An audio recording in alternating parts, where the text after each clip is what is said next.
வெளிப்படுத்தல் 17:13 வாசிங்க. வெளிப்படுத்தல் 17:13 வாசிங்க. இவர்கள் ஒரே யோசனை உள்ளவர்கள், இவர்கள் தங்கள் வல்லமையும் அதிகாரத்தையும் மிருகத்திற்கு கொடுப்பார்கள். அதாவது வல்லமை, அதிகாரம் அப்படின்னா என்ன அர்த்தம்? ஸ்ட்ரென்த் அண்ட் அத்தாரிட்டி அப்படின்றது. ஒரு நாட்டுக்கு ரொம்ப முக்கியமானது ரெண்டு. ஒன்று பணபலம், எக்கானமி. இன்னொன்று படைபலம், ராணுவம். அதனாலதான் எக்கானமியையும் ராணுவத்தையும் பலப்படுத்திக்கிட்டே இருப்பாங்க. எல்லா நாடும் அதுலதான் நம்பர் 1 வரணும்னு நினைப்பாங்க. இப்போ பாத்தீங்கன்னா அமெரிக்காவுடைய பணபலம் விழுந்துருச்சு. உங்க எல்லாருக்கும் தெரியும், அமெரிக்கா எத்தனையோ கோடி கடன்ல இருக்கு. ட்ரில்லியன், அடைக்க முடியாத இடத்துக்கு போயிடுச்சு. நான் சொல்றது ஒரு 6 மாசத்துக்கு முன்னாடி உள்ள கணக்கு 37 ட்ரில்லியன். ட்ரில்லியன்னா நம்ம தான் கணக்கே போட முடியாது, அவ்வளவு இருக்குன்னு வச்சுக்கோங்களேன். மில்லியன், பில்லியன், ட்ரில்லியன் அப்படின்பா. 10 லட்சம்னா மில்லியன், 100 கோடினா ஒரு பில்லியன், ட்ரில்லியன் அது தாண்டி போயிடும். 37 ட்ரில்லியன் டாலர் அமெரிக்கா கடன் அடைக்க முடியாது. அவ்வளவுதான். அதை அடைக்கிறதுக்கு தான் ட்ரம்ப் எவ்வளவு முயற்சி பண்ணி டாக்ஸ் போட்டு எப்படியாவது காப்பாத்திரலாம் அப்படின்லாம் நிறைய முயற்சி பண்ணாரு. எதுவுமே ஒர்க் அவுட் ஆகல. அதான் உங்களுக்கு சொன்னேன், கத்தர் கைவிட்டா கதை முடிஞ்சிச்சு, அவ்வளவுதான். சோ இப்ப நாடு விழுந்துருச்சு.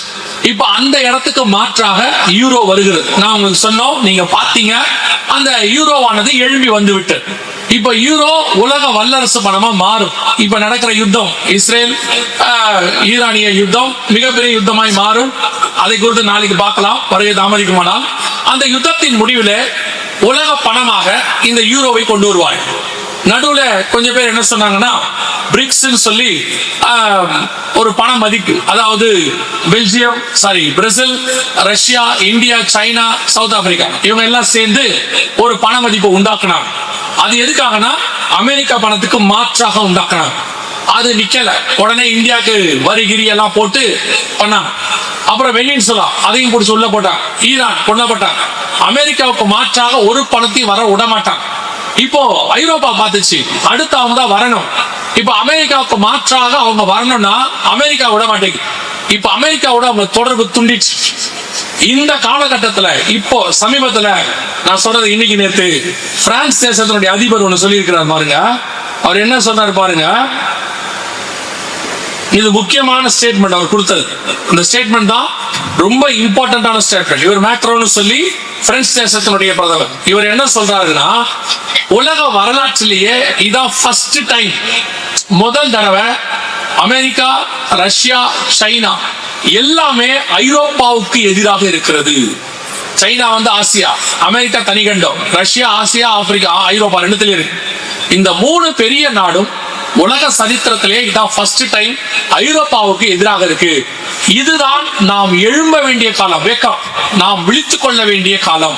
இப்போ ஐரோப்பா தனி வல்லரசா உருவாகும். அப்ப என்ன பண்ணுவாங்கன்னு கேட்டீங்கன்னா, இந்த அமெரிக்க டாலரை தள்ளிட்டு யூரோப்பியன் டாலரை கொண்டு வருவாங்க.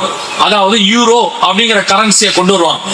கொண்டு வரும்போது உங்ககிட்ட என்ன பண்ணுவாங்கன்னு கேட்டீங்கன்னா, இப்ப இருக்கிற ருபீஸ் மாதிரி தரமாட்டாங்க. நல்லா கவனிச்சுக்கொள்ளுங்க, ருபீஸ் மாதிரி தரமாட்டாங்க.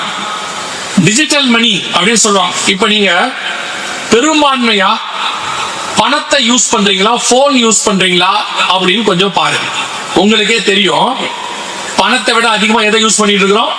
போன் யூஸ் பண்றோம். அதுக்கு பேர் தான் டிஜிட்டல் மணி. நீங்க ஏதோ பெருசா நினைச்சுக்காதீங்க. டிஜிட்டல் மணினா ஏதோன்னு. நான் ஒரு வியாபாரியோட பேசிட்டு இருந்தேன். அவர் சொன்னாரு, உலக வர்த்தகத்துல 80% டிஜிட்டலா மாறிடுச்சுன்னு சொன்னார்.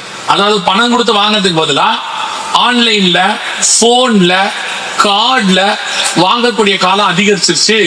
80% டிஜிட்டல் ஆயிடுச்சுன்னு சொன்னார். இந்த டிஜிட்டல் மணி இருக்கு இல்லையா, இப்ப நீங்க போன் யூஸ் பண்றீங்க அல்லது ஆன்லைன் யூஸ் பண்றீங்க, இதுல எல்லாத்துலயும் ஒரு ரிஸ்க் இருக்கு. என்ன ரிஸ்க் இருக்கு? உங்களுக்கே தெரியும். உங்கள் பணத்தை யாரோ எடுத்துடுறாங்க, உங்க பாஸ்வேர்டை யாரோ ஹேக் பண்ணிடுறாங்க, உங்க போனை யாரோ ஹேக் பண்ணிடுறாங்க, அல்லது உங்க அக்கௌண்ட்ல இருந்து யாராவது பணம் எடுத்துறாங்க. சம்பந்தம் இல்லாத இமெயில். இப்ப கூட நிறைய பேர் சொல்றாங்க, எங்களுடைய வாட்ஸ்அப்பை ஹேக் பண்ணிட்டாங்க, எங்ககிட்ட இருந்து பணத்தை வாங்கிட்டாங்க. இப்படி நிறைய நடக்குது இல்லையா? சோ இதையெல்லாம் தடுக்கிறதுக்கு த மோஸ்ட் ரொம்ப பாதுகாப்பான பண பரிமாற்ற முறை ஒண்ணு உருவாக்கி வச்சிருக்காங்க.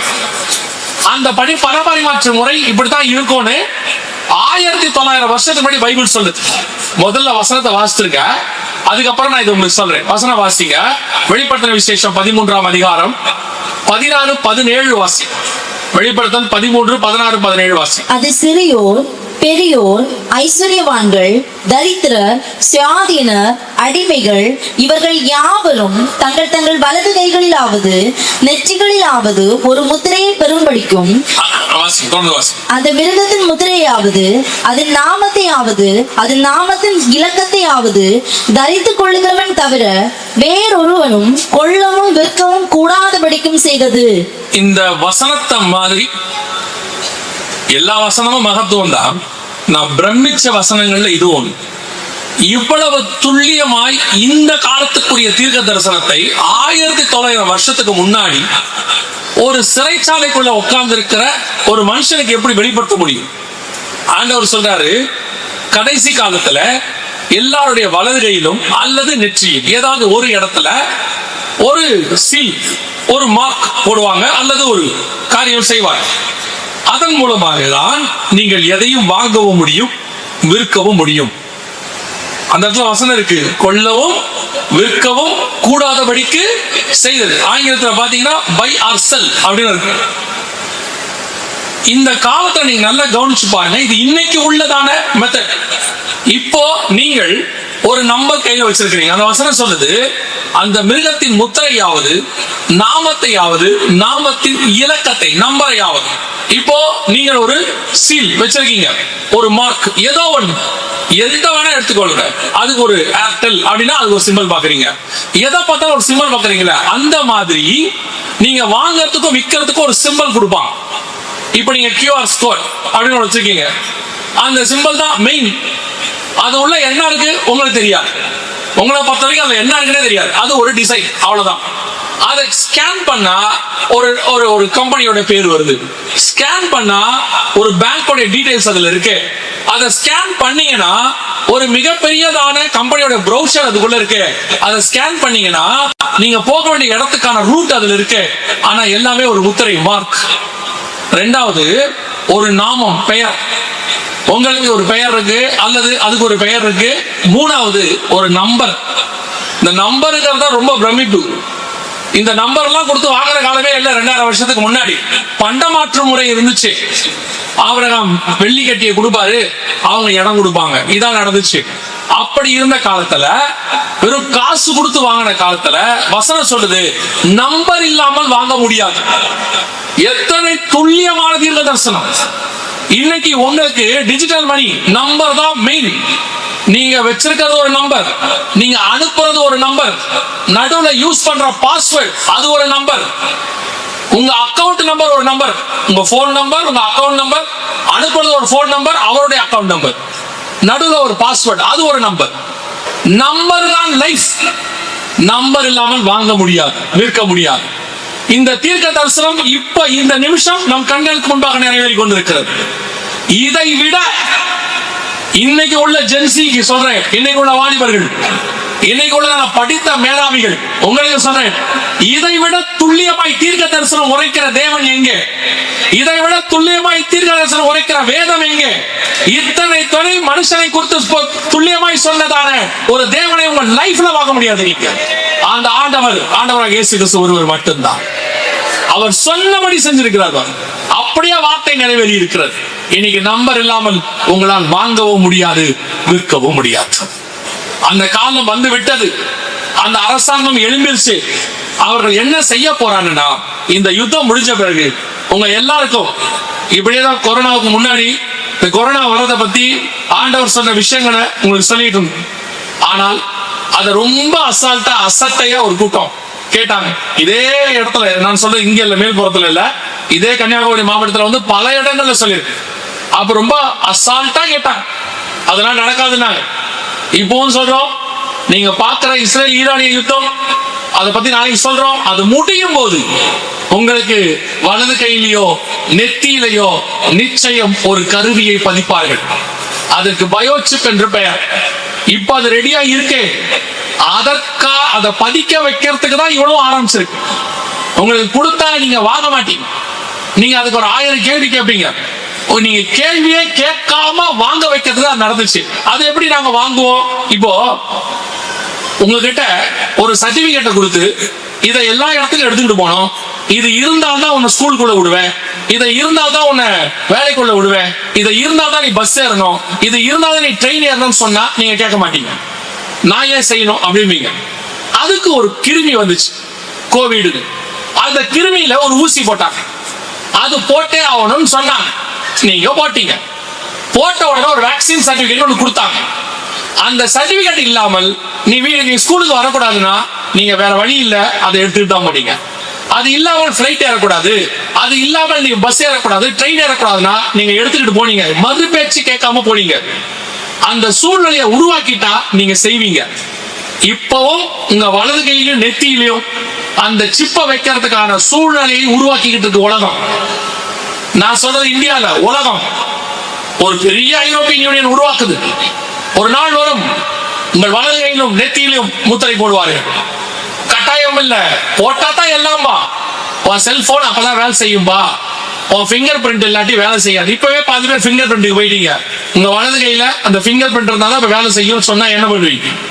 உங்க செல்போனுக்கு இனிமேல் சிம் கார்டு கிடையாதுப்பா, சிம் கார்டை ஒரு சிப்பா மாக்கி கையில போட்டுருவோம், இனி நீ சார்ஜ் பண்ண வேண்டாம், அது ஆட்டோ சார்ஜ் ஆயிடும் பாடியில.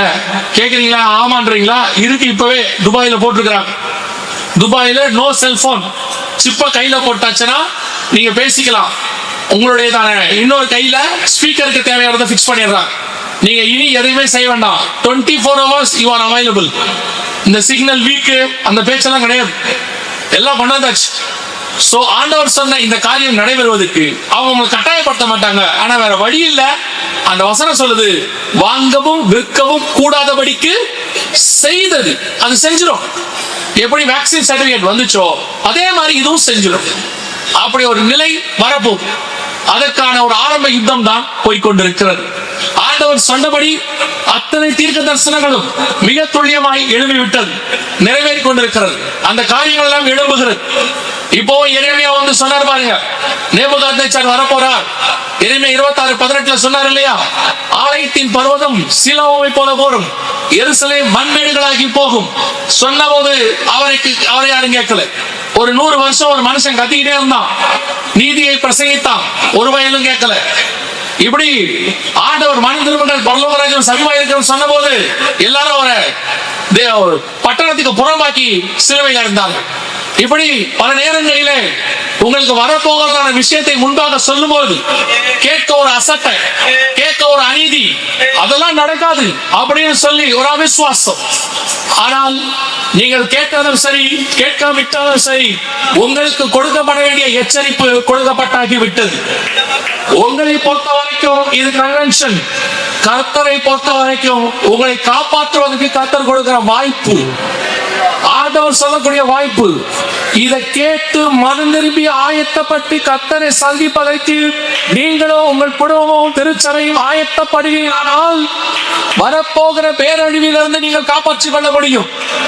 இல்ல இன்னும் நாள் செல்லும், புசித்து குடித்து பெண் கொண்டு பெண் எடுத்து வெள்ளம் வந்து வாரி கொண்டு போகும் உணராத இந்த கூட்டத்தை போல நீங்களும் இருப்பீர்களானால் ஒரு நாள் வரும், கதவு அடைக்கப்படும், தட்டும் பொழுது திறக்கப்படாது.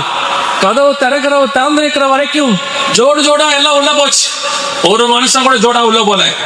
அடைக்கப்பட்டு ஜலப்பிரவாகம் வந்த போது திறக்கிறதுக்கு வழியே கிடையாது. அதே தான் இது. ரட்சணிய நாள், கதவு திறந்திருக்கிறது, மணவாளன் உங்களை அழைக்கிறார். ஆண்டவராக இயேசு கிறிஸ்துவின் சத்தம் இந்த ஆலயத்துக்குள் மட்டுமல்ல, இங்க இந்த ஆலயத்தின் மூலமாய் இந்த பகுதி முழுவதற்கும் சொல்லப்படுகிறது. ஆண்டவர் மீண்டும் வரப்போகிறார், இயேசு கிறிஸ்து மீண்டும் வரப்போகிறார். அவர் வருவதற்கு முன்பதாக சொல்லப்பட்ட எல்லா தீர்க்க தரிசனங்களும் ஆமென்றும் ஆமென் என்றும் நிறைவேறி கொண்டிருக்கிறது.